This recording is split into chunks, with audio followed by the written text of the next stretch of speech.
This week, an exclusive look into the new trend of young women getting involved in city gangs. Plus, a woman is shot in the face and killed during an attempted robbery. And no means no, but these guys have become very aggressive at times. An NYPD crackdown of illegal street vendors and pedicab operators on the streets of Manhattan. Right now, Fox 5's Crime in the City. For our first story this week, we begin on a section of Melrose Avenue in the Bronx, where residents living there are expressing their outrage over what they call an open-air drug market that has taken over part of the street. Bronx Congressman Richie Torres sounding the alarm about an open-air drug market that he says is taking over a section of Melrose Avenue. So we decided to check it out for ourselves, and as Fox 5's Arthur Sheehan shows us, it's happening at all hours of the day. It's like hell on earth. As soon as you come up from the subway at 149th Street and Melrose Avenue in the Bronx, you know something is very wrong. In just a one-block span, we saw people shooting up, a man projectile vomiting, then passing out right next to his vomit. We witnessed money changing hands, all in broad daylight. It's what people here call an open-air drug market. They should stop them. They should talk to them and give them help, or arrest them and see what they need help with. It's always gun violence. It's always fighting.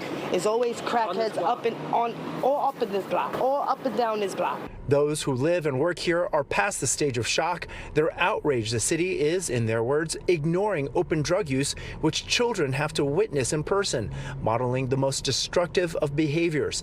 A group of school children walked by the scene of people shooting up as we interviewed Wendy. You see the kids, and look what they gotta walk by. Look at that. Good that you came. Hassan's business has been here for 20 years. He now has to pay someone to clean urine and defecation off his door every morning, even sharing surveillance video as proof of it. It's so bad that he's lost a lot of customers, many of them women. People, they don't really want to pass here, see people taking the MP, and they rather just go to other stores. As much as residents over here are not okay with this, the users shouldn't be okay with it either. The city is grappling with a fentanyl crisis and facing some 3,500 overdose deaths each year, and that number is jumping significantly with each passing year. A call for help has gone out from Congressman Richie Torres. In a letter to Mayor Eric Adams, he demands the city dismantle the open-air drug trade that's taken a hold on Melrose Avenue so publicly. In a statement, City Hall tells Fox 5 it's received the letter and looks forward to working with the congressman to improve safety. Torres says he's happy to help, but makes clear whose job it is to do something here. But ultimately, the mayor runs the city, right? He controls the police department, he controls the Department of Health, and he should be deploying both police officials and health officials to dismantle the open-air drug market. Until then, people here tell us the occasional visit by police just isn't doing it.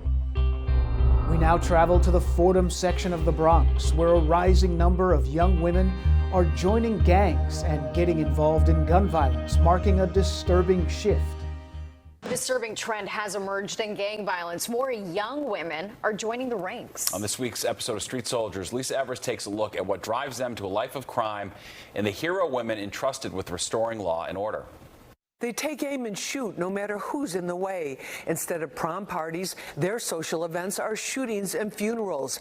The number of teen girls using guns is growing, and now female crime fighters are working to bring them to justice and turn their lives around before more lives are ruined. We had an exclusive look inside recent NYPD gang takedowns.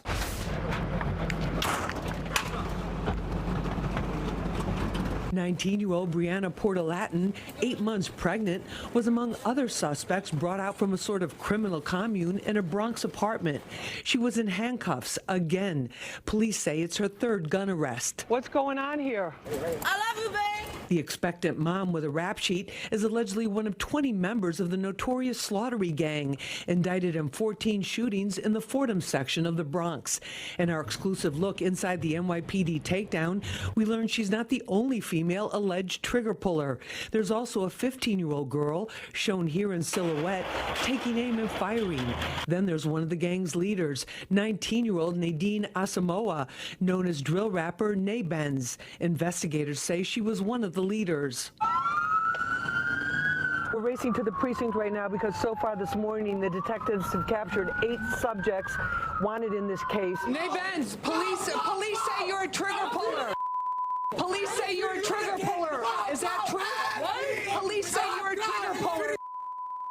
we saw three case members, which we've never had before, arrested. When you look at those 3 case members, total 5 trigger pulling incidents and 6 gun arrests amongst those 3 females. So we're seeing the violence, it's increasing, and it's concerning. Female detectives are playing more prominent roles in the gun violence suppression division cases.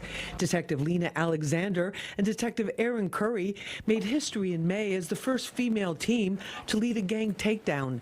For them, it's about having an impact on those they arrest and restoring safety to the community. I was born and raised in East New York, Brooklyn, and it's very near and dear to my heart, and I just wanted to make a difference and making the streets hopefully a little bit safer. Trailblazing Bronx DA Darcel Clark says there are many reasons why they're seeing girls get seduced by the gang lifestyle.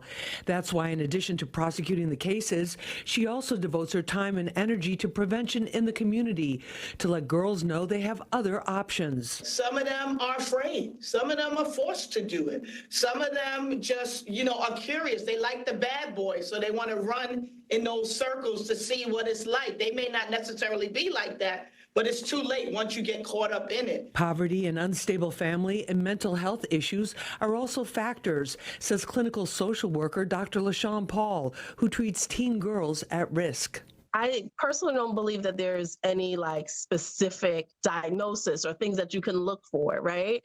I think that the sooner that we get intervention for these girls, the better, before they become the lead, before they become the shooter.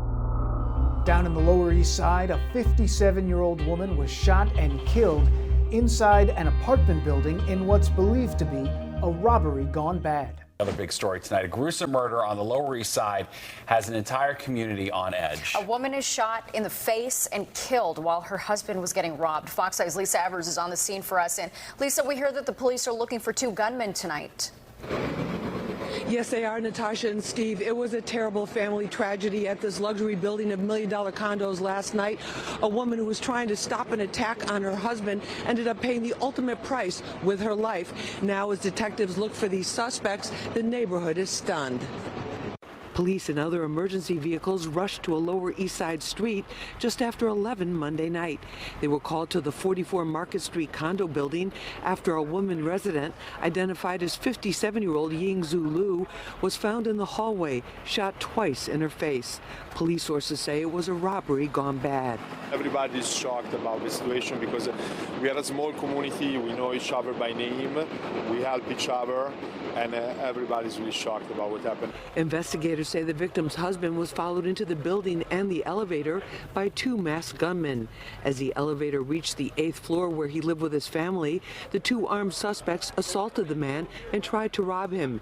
His wife heard the commotion and attempted to intervene, but was shot and killed. The condo board sent out notices to the residents about the disturbing crime. I know the family, they're really good people, and again, we are really sorry for what happened. On Tuesday, NYPD Community Affairs officers handed out flyers in Chinese at the corner of Market and Madison Streets, informing the neighborhood and asking for information. There is deep concern over this loss. This is really sad. So sad. We need to do something about this kind of street criminal behavior going on. It's really, really depressing. Now, police are telling us that this was definitely a robbery gone bad and that the suspects got away with only the man's cell phone. Detectives are asking anyone with information to call 1-800-577-TIPS. You don't have to give your name. Over in the Laurelton section of Queens, 1 man was killed and 2 others injured following a shooting at a house party. Happened just after 1 a.m. yesterday, 220th Street in Laurelton. A 24-year-old man was killed in this shooting. A 33-year-old man and 24-year-old were also shot. They're hospitalized this morning in stable condition. At this point, no arrests have been made. We now head back to the Bronx, where 2 men were shot and killed in separate incidents just blocks away from each other. First happening in the Mount Hope section at around 11 o'clock last Tuesday night. Officials say 35-year-old Juan Uveras was shot in the stomach and the leg on East Burnside Avenue. He later died at the hospital. This is video from Citizen app that was taken just after police got to the scene. The second shooting happened at East 180th Street and Creston Avenue at around 7:30 Wednesday morning. Police say 32-year-old Rafael Vasquez was shot several times in the face and back. He was rushed to the hospital in critical condition but later died from his injuries. So far, no arrests in either of those murders. Both are under investigation. And finally, we end in Midtown Manhattan, where the NYPD is trying to tackle quality of life issues with a new crackdown focused on clearing illegal street vendors and pedicab operators from the streets. New tonight, a Midtown crackdown by the NYPD just wrapping up. That's right. The goal to clean up the streets and stop quality of life crimes in its tracks. But we've been down this road before. As soon as the cops move out, the criminals tend to come right back. Fox 5's Teresa Priolo is live in Midtown with the details on tonight's sweep. Teresa. Yes, Steve and Natasha, we asked the NYPD about that. You know, quality of life crimes mean different things in different neighborhoods. Here in Times Square, we're talking about illegal pedicabs as well as illegal street vendors that are selling you counterfeit goods. So tonight, the NYPD took us along as they tried to pull some of these operators off the streets.